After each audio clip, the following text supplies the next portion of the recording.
جب فرعون کا ظلم حد سے زیادہ بڑھ گیا تو اللہ نے اپنے نبی موسیٰ کلیم اللہ سے کہا، اے موسیٰ اپنے بھائی ہارون کو لے کے فرعون کے پاس جا اور اسے کہہ دے کہ بنی اسرائیل کو آزاد کرے، مساکین پہ ظلم نہ کرے ورنہ اس پہ عذاب آئے گا۔ بس اللہ کے نبی موسیٰ علیہ السلام اپنے بھائی ہارون کو لے کے فرعون کی دربار پہنچتے ہیں اور کہتے ہیں، اے فرعون سن، میں اللہ کی طرف سے آیا ہوں۔ فرعون ہنس کے کہنے لگا، کون اللہ؟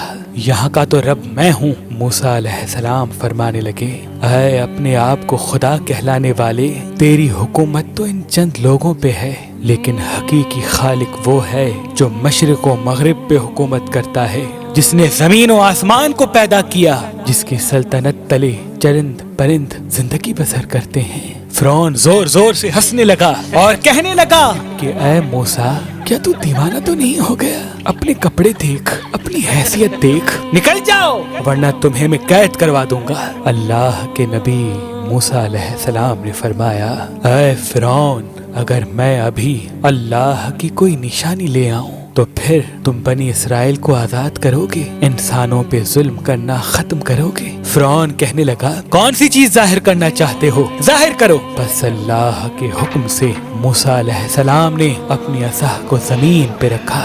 جیسے ہی اس عصا کا زمین پہ رکھنا تھا، وہ اژدہا بن کے پورے محل میں پھرنے لگا۔ پھر اللہ کے نبی موسیٰ علیہ السلام نے اپنی بغل میں ہاتھ ڈال کے جیسے ہی باہر نکالا تو وہ چاند کی طرح روشن نظر آنے لگا۔ فرعون کے محل والے سب حیران ہو گئے۔ فرعون نے سوچا کہیں بغاوت نہ ہو جائے تو کہنے لگا، اے موسیٰ، کیا تو اس جادو کے زور سے میری سلطنت کو ختم کرنا چاہتا ہے، بنی اسرائیل کو آزاد کرنا چاہتا ہے؟ اے موسیٰ، یہ زمین جادوگروں کی زمین ہے اور میرے پاس اس سے بھی بڑے جادوگر موجود ہیں، کیوں نہ ایک مقابلہ کرتے ہیں؟ تو اپنا جادو دکھا، ہم اپنا جادو دکھاتے ہیں۔ اللہ کے نبی موسیٰ علیہ السلام نے فرمایا، اے فرعون، یہ جادو نہیں بلکہ اللہ کی نشانی ہے۔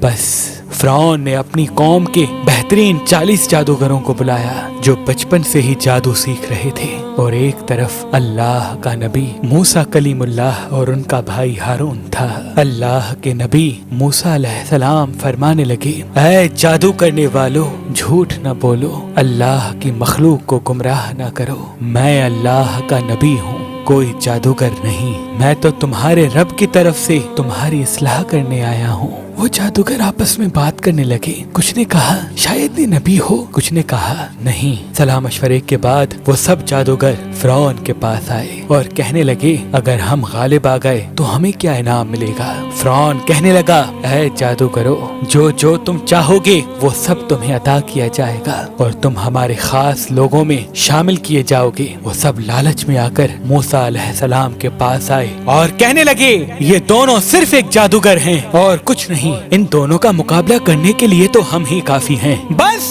وہ 40 کے 40 جادوگر صف بنا کے موسیٰ علیہ السلام کی طرف بڑھنے لگے۔ تمام لوگ حیرت سے دیکھ رہے تھے اور کہہ رہے تھے کہ آج جو غالب ہو گیا بس وہی سچا ہے۔ پھر وہ جادوگر کہنے لگے، اے موسیٰ، پہلے تم اپنی نشانی ظاہر کرو، پھر ہم تمہیں دکھائیں گے کہ ہم کیا ہیں۔ اللہ نے موسیٰ پر وحی کی کہ اے موسیٰ، پہلے ان کو اپنا جادو دکھانے دے۔ بس ان کے پاس جو لاٹھیاں اور رسیاں تھیں انہوں نے زمین پہ پھینکی اور انسانوں کی آنکھوں پر جادو کر دیا۔ دیکھتے ہی دیکھتے انسانوں کو وہ سب سانپ نظر آنے لگے، حرکت کرنے لگے۔ تمام لوگ ڈر ہی رہے تھے کہ اتنی دیر میں آوازیں غائب آئی، اے موسیٰ اپنی لاٹھی پھینک۔ جیسے ہی موسیٰ علیہ السلام نے اپنی عصا کو زمین پہ پھینکا، وہ اژدہا بن کے ان جادوگروں کے تمام سانپ اور لاٹھی کو کھا گیا۔ سب لوگ دل ہی دل میں موسیٰ علیہ السلام کو نبی تسلیم کرنے لگے، اور جب یہ منظر ان جادوگروں نے دیکھا تو آپس میں کہنے لگے، اے لوگو، یہ جادو نہیں ہے، کیونکہ ہم تو جادو صرف انسانوں کی آنکھوں پر کرتے ہیں، لیکن موسیٰ نے جو کیا وہ تو سچ ہے۔ یہ کہہ کے وہ سب کے سب جادوگر موسیٰ علیہ السلام کے قدموں میں گر گئے اور تسلیم کرنے لگے کہ اللہ کے سوا کوئی خدا نہیں، اور اے موسیٰ کلیم اللہ، آپ ان کے سچے نبی ہیں۔